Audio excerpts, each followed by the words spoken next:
जय श्री श्याम दोस्तों, आस्तिक कहानियों में आपका स्वागत है। आज हम आपको श्री राधे रानी का विवाह श्री कृष्ण जी के साथ जिसको स्वयं ब्रह्मा जी ने कराया था उसकी कथा सुनाएंगे। और आज आज ही के दिन श्री राधा रानी का विवाह भगवान श्री कृष्ण के साथ हुआ था। और जो इस दिन इस कथा को सुनता है उसको साक्षात भगवान की असीम कृपा प्राप्त होती है। बोलो राधे राधे। वो श्री कृष्ण भगवान ने की जय। श्री राधा कृष्ण का विवाह। एक बार श्री कृष्ण को लेकर नंद जी वृंदावन पहुंचे तथा भंडार नामक उपवन के गांव को चराने लगे। वहां एक सुंदर सरोवर में गायों को जल पिलाया तथा खुद भी पिया और बाद में श्री कृष्ण को लेकर एक पेड़ की जड़ के निकट जा बैठे। तब श्री कृष्ण ने आकाश में बादल करा दिए। वन में अंधेरा छा गया। वर्षा और हवा जोर से चलने लगी। जोरों की गर्जना हुई। मूसलाधार पानी बरसने लगा और पेड़ भी कांपने लगे। वृक्षों की शाखाएं टूट टूट कर गिरने लगी। यह देखकर नंद जी को विस्मय हुआ। वे विचारने लगे कि गाय और बछड़ों को त्याग कर अपने घर किस प्रकार पहुंचूं। अगर घर ना जाऊं तो इस बालक का क्या करूं। तभी श्री कृष्णचंद्र रो पड़े और पिता के कंठ से चिपक गए। उसी समय श्री कृष्ण के पास श्री राधा जी आई। वे अत्यंत मनोहर आकृति वाली थी। उनका आनंद शरत काल की पूर्णिमा के चंद्र की शोभा को भी फीका कर रहा था। नंद जी श्री राधा जी से बोले कि देवी, मैं तुम्हारे संबंध में यह जान चुका हूँ कि तुम श्री हरि को लक्ष्मी से भी अधिक प्रिय हो। अतः तुम अपने इन प्राणनाथ श्री कृष्ण को पाओ और जहाँ चाहो इनको ले जाओ। अपने मनोरथ की पूर्ति के पश्चात तुम मेरे इस सुत को भी मुझे लौटा देना। इस प्रकार कहकर श्री कृष्ण को नंद जी ने श्री राधा के हाथों में थमा दिया। श्री कृष्ण को लेकर वह नंद जी से कहने लगी कि बाबा, यह रहस्य अन्य किसी को मत बताना। हे नंद, अनेक जन्मों के पुण्य फल का उदय होने पर तुम आज मेरा दर्शन कर पाए हो। गर्ग जी के वचन द्वारा तुम इस विषय को जान पाए हो तथा हमारे अवतार का कारण भी तुमको ज्ञात है। अब तुम गोकुल पहुंचो, जो चाहो मुझसे मांग लो, मैं तुम्हें वर देना चाहती हूँ। नंद बोले, श्री कृष्ण सहित तुम अपने चरणों की भक्ति मुझको प्रदान करो। राधा जी बोली कि तुमको हमारी भक्ति प्राप्त हो। अंत में मान रूप त्याग कर तुम दोनों पति पत्नी गोलोक गमन करोगे। यह कहकर श्री राधा श्री कृष्ण को लेकर एकांत में चली गई। तब श्री कृष्ण ने पूर्ण रूप लिया और श्री राधे से बोले कि हे राधा, गोलोक में देव मंडली में जो वृतांत हुआ था वह तो तुमको याद है ना। तुम मुझे प्राणों से भी प्यारी हो। जैसी तुम हो वैसा मैं हूँ। हम दोनों में कोई भेद नहीं है। राधे, जिस प्रकार शरीर की शोभा आभूषण बढ़ाता है उसी प्रकार मेरी शोभा तुम ही हो। प्रिय, तुम्हारे मनोरथ पूर्ण करने का समय अब आ गया है। तब श्री कृष्ण ने सन्मुख ब्रह्मा जी आ गए और उनके हाथों में माला थी। पास जाकर उन्होंने श्री कृष्ण को प्रणाम किया। इसके बाद राजा राधा जी के निकट पहुँचे तथा उनके चरण कमल में माथा रखकर उन्होंने श्री राधा को प्रणाम किया। ब्रह्मा जी ने श्री राधा और श्री कृष्ण के मध्य अग्नि जलाई और ब्रह्मा जी ने अग्नि में आहुति प्रदान की। फिर ब्रह्मा जी ने श्री राधा का हाथ श्री कृष्ण के हाथ में दिलाया, मंत्र पढ़े और राधा जी से परिजात के फूलों की माला से श्री कृष्ण के गले में डलवाई और श्री कृष्ण से राधा जी के गले में डलवाई। श्री राधा कृष्ण विवाह ब्रह्मा जी द्वारा संपन्न हुआ। श्री कृष्ण फिर बालक बन गए और श्री राधा जी ने श्री कृष्ण को यशोदा जी के पास जाकर कहा, आपके स्वामी ने यह बालक तुम्हें सौंपने को दिया है। यशोदा ने श्री कृष्ण को राधा जी से लेकर गोद में बिठा लिया। बोलो श्री कृष्ण भगवान ने की जय। राधे राधे। बिन राधे श्याम आधे। श्री राधा जी कौन है? श्री राधा जी कृष्ण की ही अभिन्न स्वरूपा है।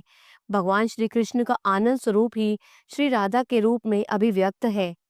श्री राधा कृष्ण नित्य और अभिन्न है। श्री राधा श्री कृष्ण की प्रेयसी हैं। श्री राधा श्री कृष्ण की आराधिका तथा श्री राधा विश्व जननी है, विश्वमयी है, विश्व स्वरूपा है, विश्वतीता है। श्री राधा योग माया है, देवी माया है, निज माया है। श्री राधा श्री शक्ति है। यह शक्ति ही शक्तिमान श्री कृष्ण की आत्मा है। श्री राधा सबकी आराध्य है। एक बार द्वारिका की सारी पटरानियां द्वारकानाथ भगवान की श्री कृष्ण के साथ सिद्धाश्रम में पधारी। पटरानियां श्याम सुंदर द्वारा राधिका और व्रज गोपियों के सौंदर्य, माधुर्य, त्याग तथा प्रेम का प्रभाव सुन चुकी थी। उनकी इच्छा हुई कि श्री राधे के दर्शन करे। श्री राधा के दर्शन करने के लिए वे मूर्छित हो गई। उन्होंने अपने सौंदर्य का गर्व जाता रहा। वे सब राधे जी से प्रेम से मिली, परस्पर चर्चा हुई। श्री कृष्ण की आज्ञा के अनुसार रुक्मिणी ने गरम गरम दूध श्री राधे को पिलाया। तब सब अपने अपने स्थानों को पधार गई। रात्रि के समय जब रुक्मिणी जी ने स्वामी श्री कृष्ण पाद संवाहन करने लगी, रुक्मिणी को आश्चर्य हुआ कि श्री कृष्ण के चरणों में फफोले पड़ गए हैं। रुक्मिणी के बहुत पूछने पर भगवान ने कहा, रुक्मिणी, राधिका के हृदय कमल में मेरे पद कमल नित्य विराजित रहते हैं। आज राधिका ने बहुत गर्म दूध पी लिया था, इसलिए मेरे पद कमलों में फफोले पड़ गए हैं। उनके प्रेम पाश में बंधे हुए मेरे चरण कमल एक आधे पल के लिए भी वहां से नहीं हटते। तुमने अधिक गर्म दूध दिया, उसी का ये फल है। श्री राधा माधव का यह प्रेम प्राप्त करने के लिए श्री राधा की आराधना ही प्रधान साधन है।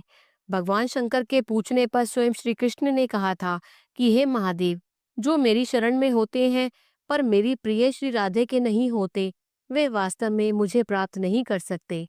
रुद्र, यदि मुझे वश में करना चाहते हो तो मेरी प्रिय श्री राधा शरणापन्न हो जाओ।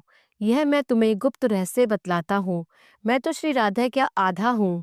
बिन राधे श्याम आधे, बिन राधे श्याम आधे, यह वेद पुराण पुकारे।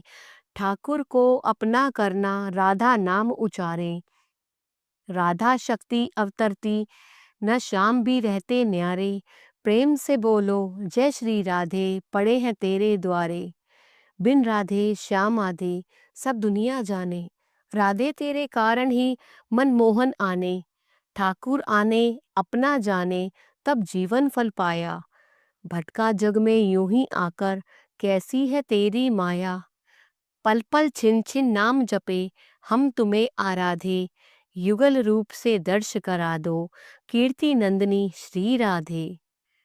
एक बार पार्वती जी ने शंकर भगवान से पूछा कि श्री कृष्ण की प्राप्ति शीघ्र कैसे हो सकती है, तो शंकर भगवान बोले, हे पार्वती, श्री कृष्ण की सेवा से तुम्हें उनके लोक को अनेक जन्मों के बाद प्राप्त कर सकोगी, जबकि उनकी अधिष्ठात्री देवी श्री राधे के प्रसाद ग्रहण से अधिक जल्दी इसी जन्म में ही उनके गोलोक धाम और श्री कृष्ण प्राप्ति कर लोगी। इसलिए श्री राधा के षडक्षर मंत्र को भजो, जिससे संसारिक दुख तो जाते ही हैं, अपितु श्री कृष्ण प्राप्ति भी सुलभ हो जाती है। इस मंत्र का जाप साधक को प्रतिदिन करना चाहिए। ओम राधाये स्वाहा। इस मंत्र से प्रभु श्री कृष्ण प्रसन्न होकर शीघ्र दर्शन देते हैं।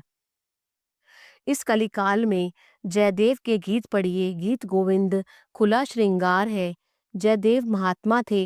वे जिस प्रकार के अधिकारी थे, उस प्रकार के अधिकारी श्रृंगार कवि कौन है। इसलिए जयदेव के आदर्श मानकर श्री चैतन्य महाप्रभु ने जगह जगह उनका स्मरण किया। जो चैतन्य इतने बड़े त्यागी थे कि उस स्त्री का नाम तक नहीं लेते थे, वे स्त्री को प्रकृति कहते थे।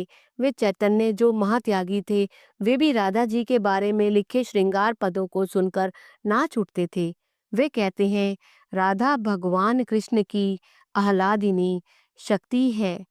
कृष्ण को आह्लादे ताते नाम आह्लादिनी। ऐसी कृपा देवी श्री राधे के चरणों में कोटि कोटि प्रणाम। बोलो श्री राधे रानी सरकार की जय। बोलो श्री कृष्ण भगवान की जय।